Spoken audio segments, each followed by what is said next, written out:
Coucou les amis, j'espère que vous allez bien. Aujourd'hui, je vais vous lire Petit Lapin, un nouvel ami. Petit Lapin se repose dans sa maison confortable. Il a préparé des gâteaux, la soupe est déjà prête. Dehors, il fait très froid et il pleut. Soudain, il entend comme une plainte, des ouh, puis des hi. D'où proviennent donc ces bruits?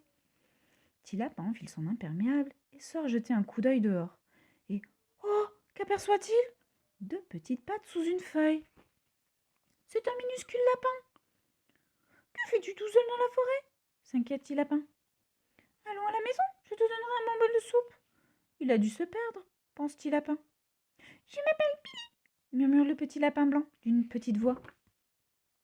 Petit Lapin attache une serviette au cou de Billy et lui sert une soupe bien chaude. Le petit lapin blanc se régale et n'en laisse pas une goutte. Billy se sent maintenant très fatigué. Petit Lapin l'installe tendrement dans un berceau. Bonne nuit, mon petit ami. Le lendemain matin, les deux amis se lèvent tôt. Ils déjeunent copieusement. Un œuf sur le plat pour Petit Lapin et un œuf à la coque pour Billy. Mais aussi des toasts, des carottes, des fraises et des bananes grillées. Les deux amis dépensent maintenant beaucoup d'énergie à s'amuser à toutes sortes de jeux. Après le jeu, comme c'est agréable de s'allonger sur l'herbe fraîche et de contempler les nuages qui défilent dans le ciel. Viens Billy, on va faire la course avec la brouette, propose Petit Lapin. Crie Billy. Mais la brouette heurte une pierre et voilà le petit lapin blanc projeté hors de son véhicule. Oh, qu'est-ce que j'ai fait? Regrette Petit Lapin. Petit Lapin prend Billy dans ses bras et l'emmène vite chez le docteur.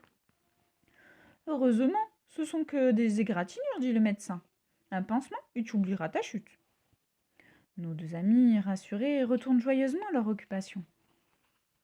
À la maison, ils choisissent un jeu plus calme. Puis Petit Lapin propose à Billy de lire une histoire avant de s'endormir.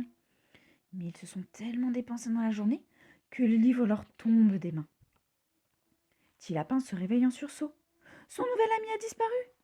Était-ce seulement un rêve? Il le cherche partout, dans le placard, sous la table, dans le jardin, mais nulle trace de Billy. Au secours, aidez-moi, j'ai perdu mon nouvel ami. Billy, mon nouvel ami, vous ne l'avez pas vu? Petit Lapin est désespéré. Comme mon ami me manque. Tous les lapins de la forêt se lancent à la recherche de Billy, mais en vain. Petit lapin, il y a le feu dans ta maison, crie Junior. Tout le monde se précipite vers la maison de Petit Lapin. Fort heureusement, il n'y a pas d'incendie. Un minuscule lapin blanc s'affaire simplement à la cuisine, en train de préparer des crêpes. Ne serait-ce pas Billy? Faites dans le retour de Billy, lance Petit Lapin. Je n'étais pas perdu, répond Billy. Je voulais juste vous faire la surprise d'un bon repas de crêpes. Et maintenant, décalons-nous! Et voilà, l'histoire est finie, j'espère qu'elle vous a plu. On se retrouve très bientôt pour une nouvelle histoire. Bye bye!